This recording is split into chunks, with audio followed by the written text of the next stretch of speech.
Robin Williams defended Jumanji's child stars as they reveal on set row for first time. Robin Williams has been praised for standing up for his child co-stars, 12 years after his tragic death. The much-loved Mrs Doubtfire star, who tragically died by suicide aged 63, shone in some of Hollywood's most iconic films, including kids' classic, Jumanji.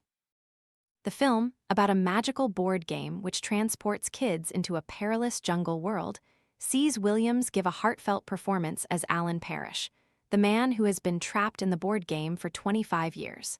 It also stars Bradley Pierce, who in an interview told how Williams stepped up to defend him from what he says were over-demanding producers.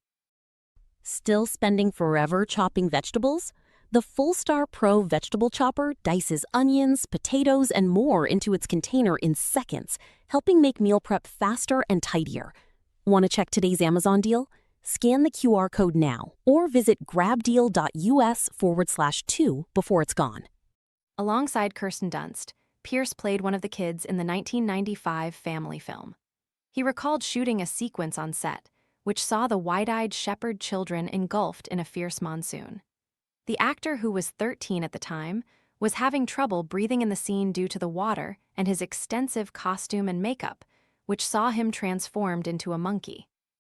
He told CBC Listen, "I couldn't breathe through my nose," adding that the shoot, which lasted for 8 days, was really draining for everybody and left him tired.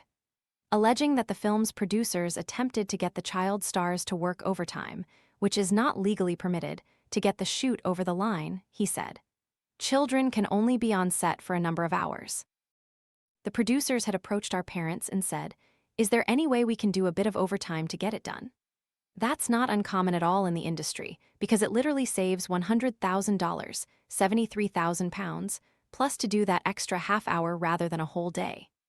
Seasoned star Williams, however, caught wind of these conversations and pulled the director Joe Johnston and producers aside to tell them that wouldn't be happening. Pierce continued. He said, "No, we're not doing any extra time. You're going to let everybody out now and we're going to come back next week." He added, "For all the dollars that would have cost, nobody would have stood up the way he did. In addition to being warm, generous, and kind, he was also very protective." Williams spent nearly his whole life making people laugh. A talented comedian and Academy Award-winning actor, he was highly respected among his peers and adored by legions of fans around the world. However, despite his happy-go-lucky persona, he struggled with alcoholism and drug addiction early on in his career. And later on in his life, he would struggle with mental health issues before news of his tragic death was announced in 2014. The Mirror has contacted Joe Johnston's rep for comment. When life is difficult, Samaritans are available day or night, 365 days a year. You can call them for free on 116-123 or visit samaritans.org. For more of the latest showbiz news and gossip, follow Mirror Celebs on TikTok, Snapchat, Instagram, Twitter, Facebook, YouTube, and Threads.